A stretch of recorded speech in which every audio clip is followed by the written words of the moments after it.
All right, let's jump into another deep dive. Today we're tackling a question that a lot of you have been asking about, and it's a big one. The future of languages. Specifically, what happens when English is, well, everywhere? Yeah, it's pretty much unavoidable these days, isn't it? Seems like it. So we've got some sources from you all, and they really get into the nitty-gritty of this whole global language thing. English as a lingua franca, butting up against all these incredible, diverse languages and cultures. What are we gaining? What are we losing? Is there even a way to balance it all? Hmm.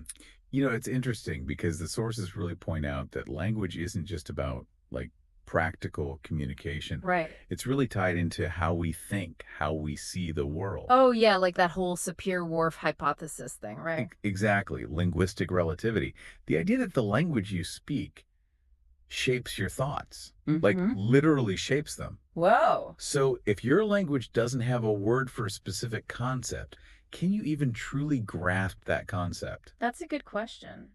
Makes you think. And that's where things get really interesting when we bring in the rise of English. Because as your sources point out, English is becoming the go-to in so many fields. International business, tech, science, anywhere global collaboration is happening. It's true. I was reading about how, like most international business meetings, they're held in English. Oh yeah, even if no one in the room actually speaks English natively. Yeah. And it's the same in academia. So much research, important research, it's published only in English. Which means on the one hand, we see this huge potential, right, Right. for English to break down barriers, increase innovation, connect people. You can imagine a world where anyone, anywhere can travel and communicate, no problem. Kind of a utopian vision, everyone speaking the same language. Yeah, think of the possibilities, trade, diplomacy, even just forming friendships across cultures. It sounds pretty ideal, but of course, some of the sources we got, they point out there's some real downsides too. For sure, for sure. And it's not just like a purely practical question of communication. Because, as your sources point out, language is so deeply connected to cultural identity. You lose the language, you lose the culture. Well, it's more nuanced than that, but yeah. The risk is that when a language fades away, the unique customs, traditions, even ways of thinking that are embedded in that language, they start to fade too. It's all connected. It is. It really is. One of the sources had this example I thought was really striking, the Vietnamese New Year, Tut. Oh, yeah. I remember reading that one. So apparently some of the really old rituals and traditions around Tut, they're becoming less common. While holidays like Halloween, which isn't even part of Vietnamese culture, is getting more and more popular, almost like some kind of cultural trade-off is happening. Mm. That makes you wonder, what happens when a culture loses touch with its own heritage, its own way of seeing things? Is there something irreplaceable that's lost? Yeah, it makes you think about all the traditions around Tut, you know, like the intricate paper cuttings. Oh, yeah, each one telling a story. And the food, all those recipes passed down through generations. Does it lose something if the language that kind of held it all together starts to fade? It's a good question. And it's not just Vietnam, right? I mean, this is happening all over. Absolutely. You see it especially with indigenous languages. They're disappearing so fast, it's really alarming. And every time one of those languages is lost, we lose a whole way of understanding the world, a way of connecting to ancestors, a way of expressing spirituality. So, how do we reconcile that? I mean, we've got the practical upsides of a global language like English, but then this potential cultural cost. What do the sources say about finding that balance?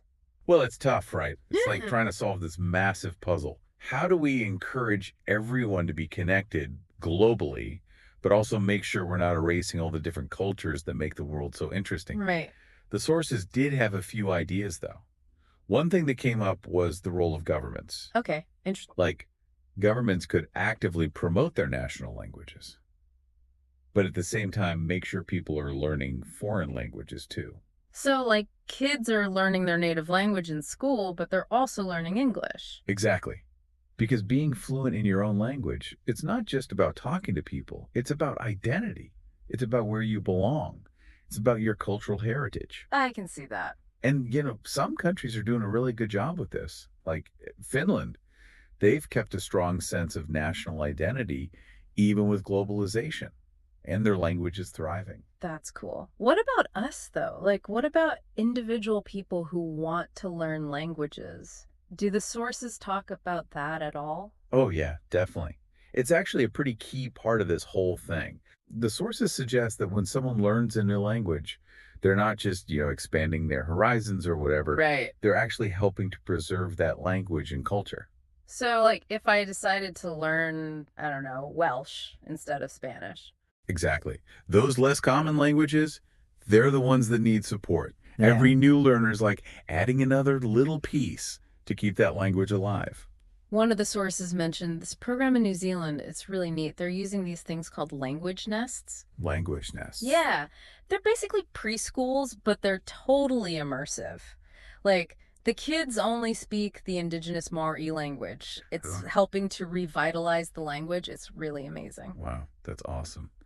And, it's not just about official programs, right? It's about the choices we make every day. Like maybe you watch a foreign film with subtitles instead of the dubbed version, Yeah. or you seek out music and literature from different cultures. Those little things can actually add up. It all makes a difference. It really does. What about technology? There was a source that talked about how technology can be used to document endangered languages. Oh, yeah, it's super important. Before they're gone completely. Yeah, it's like creating a digital backup in case the worst happens. Yeah. Plus, it gives linguists this amazing tool, right? They can analyze these languages in ways they never could before. They're discovering all these hidden connections between languages and learning so much about how human communication has evolved. It's really cool. It feels like we're in a race against time, though, you know? Yeah, for sure. Languages are disappearing so quickly, and English is becoming more and more dominant. Can we actually save this linguistic diversity? That's the million-dollar question. I think the key is awareness. Mm. We have to understand what's at stake here. Language loss, it's not just about words fading away. It's about losing entire ways of seeing and understanding the world. Losing different perspectives. Yes, every language has its own unique way of interpreting reality. And when we lose those perspectives, we lose something precious. It's like pieces of a puzzle are disappearing. We're left with this incomplete picture of what it means to be human. That's a great analogy. So, where do we go from here? We've talked about English as a global language, the good and the bad. We've talked about cultural preservation. We've even talked about what individuals can do. What's the takeaway for our listeners? What's the one thing we really want them to remember from this deep dive? That's a good question. Eh, I think the most important thing is to approach this whole issue with a sense of curiosity. Curiosity. Yeah, and an open mind. We don't need to shy away from the fact that this is complicated. Let's embrace the benefits of global communication, right? But let's also remember how important linguistic diversity is. Let's challenge ourselves to learn new languages, connect with different cultures, and appreciate all the different ways that humans express themselves. Yeah, finding that balance, right? Connecting globally, but not losing the things that make each culture unique. Exactly, exactly. And this isn't just like some theoretical debate. Right. This affects all of us. The languages we speak, the cultures we embrace, the stories we share, it's all connected. It's what makes us human. It really is. You know, one of the sources you sent, it talked about how learning a new language can actually make you smarter. Oh, yeah? Yeah, it can improve memory, problem solving, even concentration. Like a brain workout. Totally. It was talking about how it helps you develop new mental muscles. Like you become more flexible in your thinking. That makes sense. Yeah. I mean, you're having to process information in a totally different way. Right. And I bet learning a new language also helps you understand other cultures better. Like reading about a culture is one thing, but to actually talk to someone in their language, get their humor, their expressions, Yeah, for sure. it's got to be a whole other level of connection. Definitely. It's like you're seeing the world through a new set of eyes. You develop empathy, understanding, things that go way beyond words.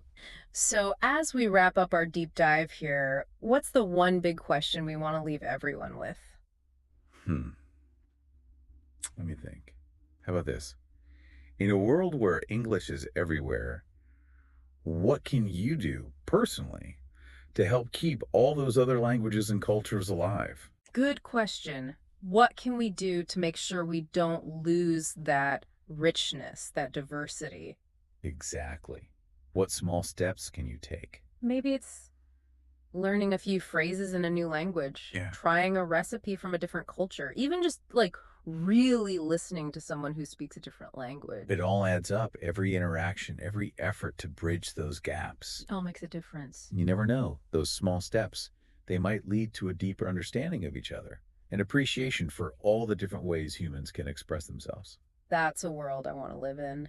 Thanks for joining us on this deep dive, everyone.